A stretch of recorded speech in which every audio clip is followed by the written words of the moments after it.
Juqueri, São Paulo, símbolo do fracasso do modelo asilar. Em um lugar onde a crueldade com os internos acabou se tornando legendária, vários anos antes da reforma psiquiátrica, grupos de profissionais procuravam, dentro do caos, achar um modo mais humano de lidar com os pacientes.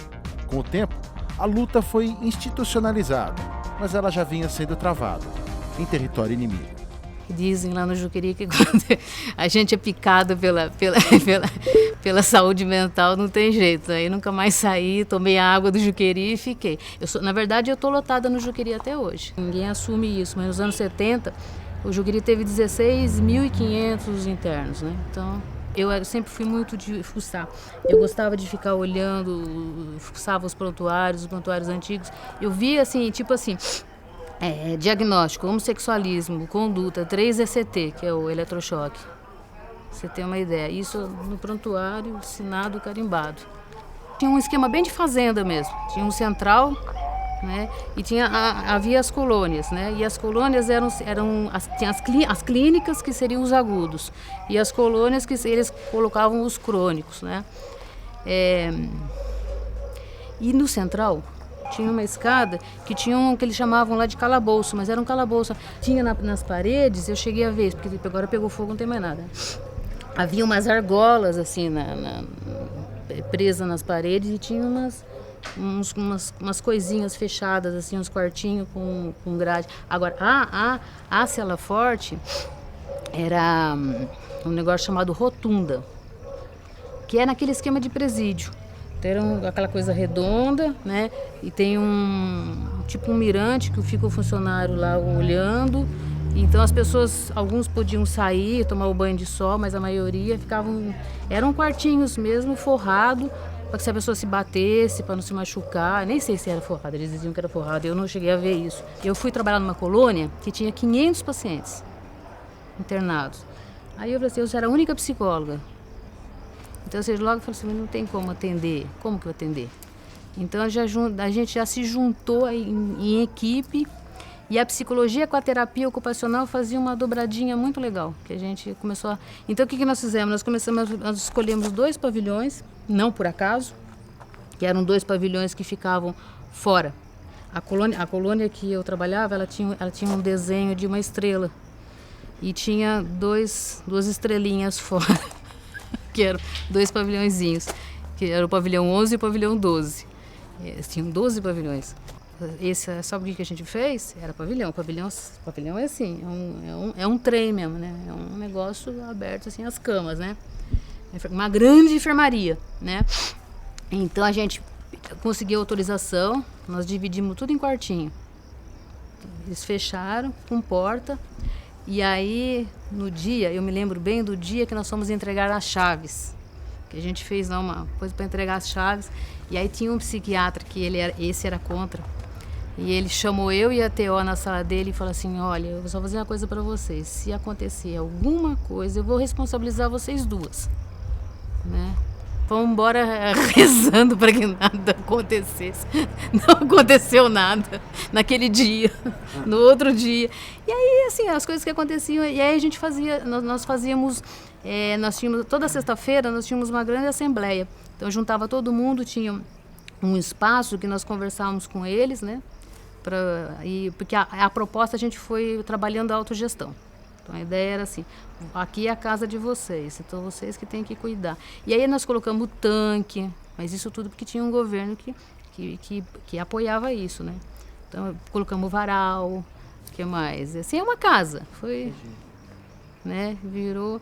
E esse foi um trabalho que botou muita gente para fora, de alta de verdade. O que se pregava, e que eu até achava que era isso também, que eu passei por várias fases também, né? Todo mundo acho que passou, era dentro do espaço hospitalar as pessoas poderem ser tratadas feito gente. Então eu teria todos os recursos da saúde que existiam, que era uma equipe profissional grande, então não só o médico e a enfermeira, como psicólogo, como terapeuta ocupacional, educador físico, oficineiros, agentes, né, assistente social, para trabalhar com essas pessoas que estavam ali confinadas. Mas dentro do espaço manicomial. Dentro do hospital, né?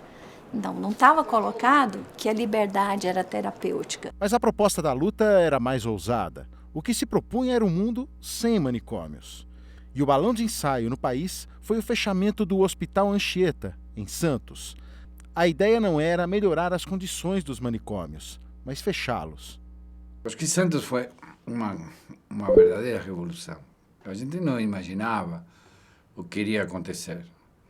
Porque nós éramos muito poucos. E quando lá entramos, havia, sei lá, 350, 400 pessoas numa espécie de campo de concentração, perto da Vila Belmiro. E nós não imaginamos, primeiro que se mudou tudo em 3 dias.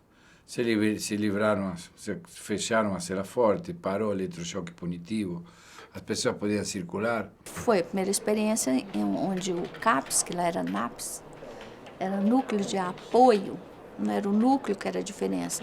É que em vez de atenção psicossocial, era apoio.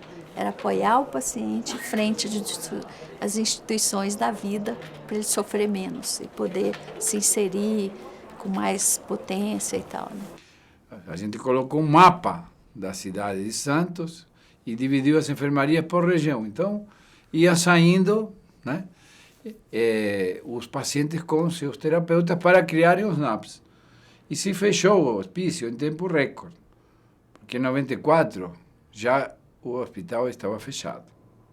Enquanto isso, a grande discussão nacional da legislação, que a gente chama de legislação lá de 30, né? Que o juiz ainda falava, interna-se, cumpra-se. A luta antimanicomial só é possível porque ela ocorre na esteira de uma Constituição, período pós-ditatorial, uma Constituição que amplia o conceito de cidadania e que vai dialogar nessa ampliação do conceito de cidadania com o campo da saúde, vai produzir uma reforma sanitária e que nesse contexto, que é um contexto de debate da cidadania, né, onde o debate onde há uma sensibilidade à questão da cidadania, é muito nítido de que os manicômios são antítese das promessas da Constituição de 88, de ampliação da cidadania. A lei ficou 11 anos para ser aprovada. Nesse período, todos nós, fizemos muita coisa ilegal, digamos, né? Porque nem as casas eram legais, nem pernoite nos NAPs, como tinha em Santos, era legal, mas tudo isso precisava um grande movimento e que os gestores municipais bancassem, né? Porque eles tinham que reconhecer isso como importante dele investir, né? Que estava a grande discussão, que era o direito à saúde, não estava na Constituição? Por que nós não podemos fazer? Essa pessoa, a necessidade de saúde dela é essa, ela tem que ser assistida na vida e não retirar e trancar. Nós somos um movimento que tem 26 anos de existência. Agora, óbvio que você vai perceber as modulações de cada etapa dessa luta, né? O seu caráter demonstrativo na sua primeira década, né? O seu trabalho de demonstrar, de provar que as suas teses, que as suas concepções, que o seu pensamento acerca do que podia fazer com os loucos, ele tem que ser demonstrado. É um espaço, é um momento, é uma década onde você vai ter a conquista de espaços, de posições. Esse pensamento tem que ser exercido. Então você vai conquistar os primeiros espaços na academia, porque é um pensamento instituinte, ele é novo. Depois nós podemos dizer que nós temos aí mais cerca de 10 anos, que é um momento de institucionalização.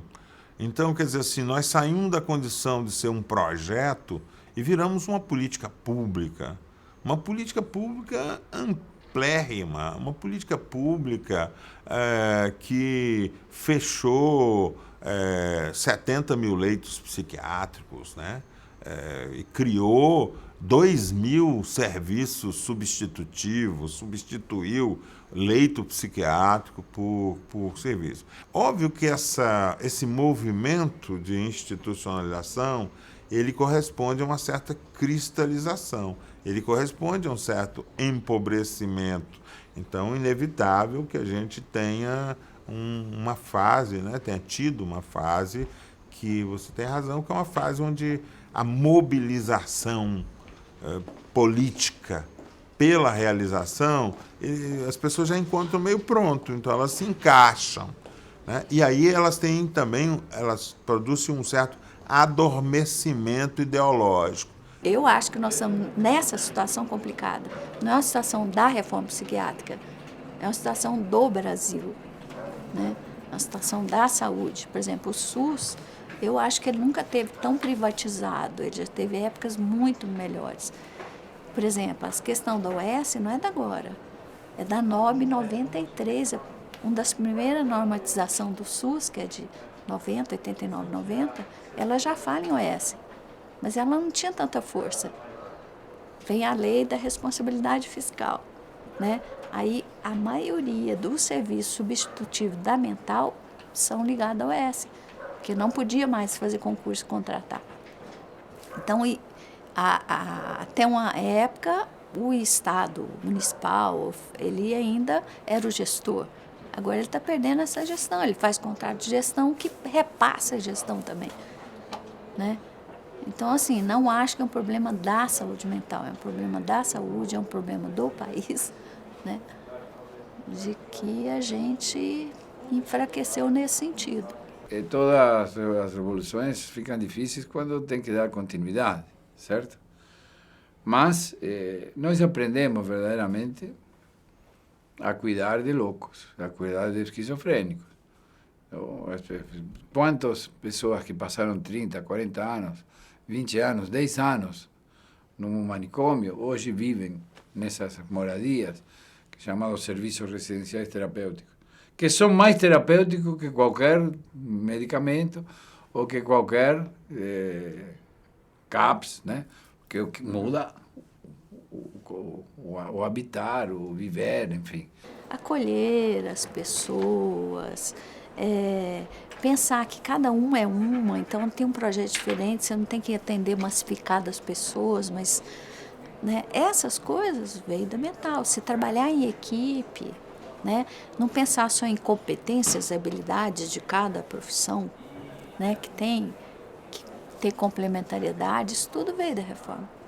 Por exemplo, um programa no SUS, um único, que não precisa o psiquiatra assinar a internação, dormir no CAPS, é na mental.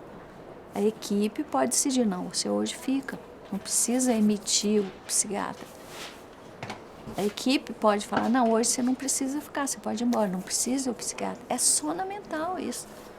Essa quantidade de recursos que estão aplicadas em saúde mental, ela tem efetivamente capacidade de dar conta de lidar com o problema, né? Que é o problema das crises, que é o problema da psicose, é o problema do delírio, que é o problema da reinserção social das pessoas, né? Eu acho que nós temos aprendido socialmente a que o Sistema Único de Saúde seja capaz de efetivamente lidar com as pessoas e cuidar das pessoas. Aí nós temos muito para fazer ainda e muito para nos divertir nesse mundo, não é? Então, é triste e tudo isso, mas a gente não pode se deixar tomar pela droga da tristeza, né? Então, nós temos muito ainda para inventar. Eu acho que hoje a sensibilidade social já incorpora a ideia de que loucos precisam de direitos. A luta pelo fim das políticas de exclusão parece não ter fim. Se a sociedade começa a absorver o lugar novo que a reforma prevê ao louco, a fome do modelo manicomial parece procurar por outro tipo de cidadão para abastecer seus leitos. O nosso modo, eu vou chamar de natural, entre aspas, eu vou dizer assim, o modo preferencial da sociedade, talvez, continua sendo manicomial. Então, você vê que